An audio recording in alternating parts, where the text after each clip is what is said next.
Hello everyone, welcome to my channel. আজি লৈ আহিছোঁ কচুৰ সৈতে কচ মাছৰ তৰকাৰী। একদম কি বুলি ক'ম এতিয়া শ্বৰ্টকাটত ক'বলৈ গ'লে মাংসৰ বাপেক মোৰ কাৰণে। পলম নকৰাকৈ আৰম্ভ কৰিবলৈ আজি ৰেচিপিটো।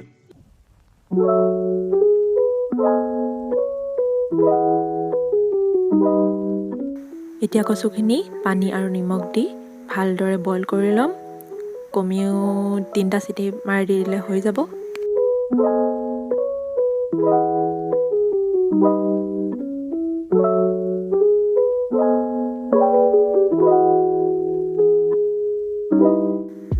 এয়া জিৰা জালুকৰ পেষ্ট, আদা নহৰুৰ পেষ্ট আৰু জলকীয়াৰ পেষ্ট আৰু 2টা পিঁয়াজ কাটি লোৱা হৈছে।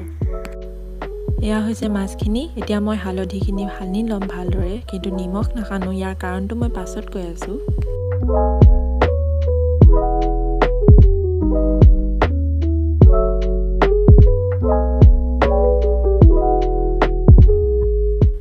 তেলখিনি গৰম হোৱাৰ লগে লগে মই নিমখ এচামুচ দি দিম।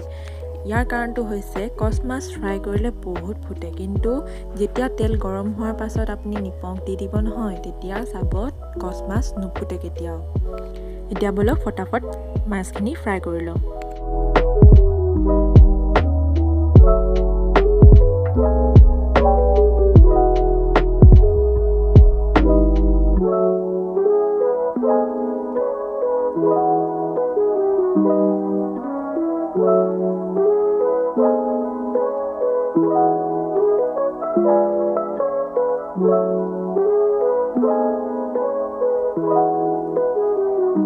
মাছ ফ্ৰাই কৰা হৈ গ'ল। এতিয়া হৈ গ'ল আমাৰ তৰকাৰী বনোৱাৰ টাইম।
বিলাহীখিনি ভালদৰে সিজাৰ পাছতে বনাই লোৱা পেষ্টবিলাক লাহে লাহেকৈ দি ভালদৰে সিজাই ল'ব।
কিন্তু মজা আহিছে, খাবলৈও মজা হ'ব। এয়া আমাৰ তৰকাৰী ৰেডি।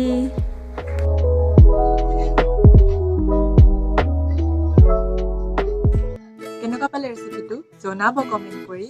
আৰু যদি খজুৱাৰ কিবা ডাউট থাকে নহয়, কচুত বইল কৰি পেলাই পুৰা বইল কৰি তাৰ পানী পেলাই ল'বা, তাৰপিছত বনোৱা তৰকাৰীটো নখজুৱাম। কি হ'ল আজিলৈ সামৰো।